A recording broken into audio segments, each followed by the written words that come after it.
সংগ্রামী বন্ধুগণ, আপনারা দেখেছেন যে কি বিভৎসতার সাথে ইরানে হামলা চালিয়েছে আমেরিকা এবং ইসরায়েল। এ নিয়ে অনেক কথা হয়ে গেছে, আমি এটা নিয়ে কথা বলবো না।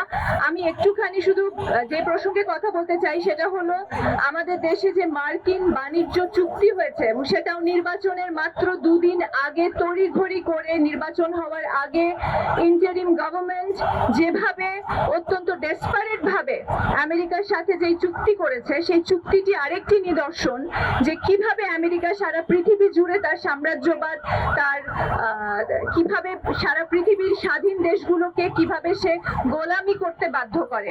আমরা যে বাণিজ্য চুক্তিটি, আমরা আশা করি আমরা সবাই এখানে পড়েছি এবং বাণিজ্য চুক্তিটি যারাই পড়েছে তারাই হতভম্ব হয়ে গেছে।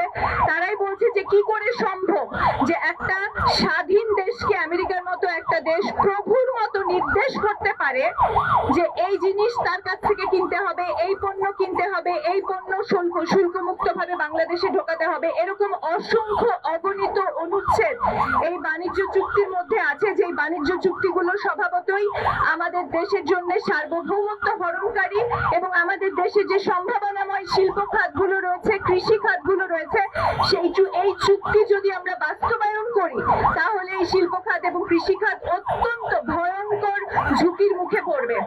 এই বিষয়টা নিয়ে আমরা আশা করেছিলাম যে যেহেতু এটা একটা অত্যন্ত জটিল চুক্তি, ইন্টারিম গভর্নমেন্ট নির্বাচিত সরকার পর্যন্ত এই চুক্তিটা রেখে দিবে। আমরা জানি যে 1-1.5 মাস ধরে এটা নেগোসিয়েশন চলছিল, লবিং চলছিল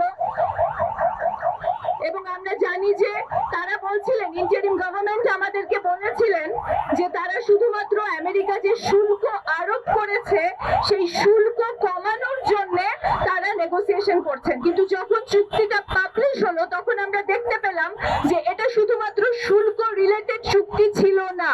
বাংলাদেশের প্রতিটা শিল্প খাত, বাংলাদেশের প্রতিটা সম্ভাবনাময় খাতে আমেরিকা যেন সহজে প্রভুর মতো হস্তক্ষেপ করতে পারে সেই সমস্ত কিছুর বন্দোবস্ত করা আছে এই চুক্তিতে।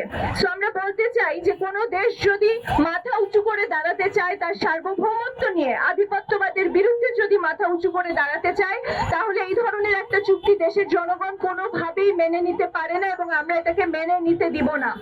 আপনারা সকলেই জানেন যে গত 15 বছর আওয়ামী লীগ সরকারের সামলে আমরা ভারতের আধিপত্যবাদের স্বরূপ দেখেছি এবং এখানে যারা যারা রয়েছেন, যে সমস্ত ছাত্ররা রয়েছেন, তারা সকলেই ভারতীয় আধিপত্যবাদের বিরুদ্ধে যে লড়াই সংগ্রাম ছিল রাজপথে এবং মাঠে, তার প্রত্যেকে, এখানে আমি সবাইকেই চিনি, তারা সক্রিয় কর্মী ছিলেন।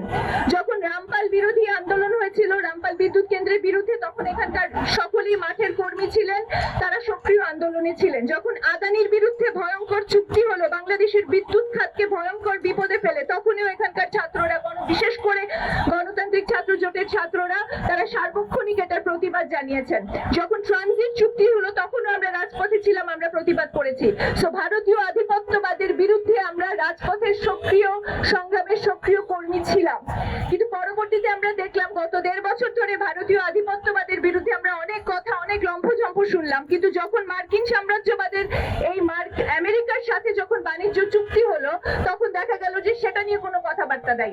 সংস্কার করা হলো, আধিপত্যবাদের বিরুদ্ধে আমাদের প্রচুর লেকচার দেওয়া হলো, হরে দরে সবাইকে ভারতের দালাল বলে গালি দেওয়া হলো, কিন্তু যখন আমেরিকায় সেরকম একটা ভয়ঙ্কর ঝুঁকিপূর্ণ চুক্তি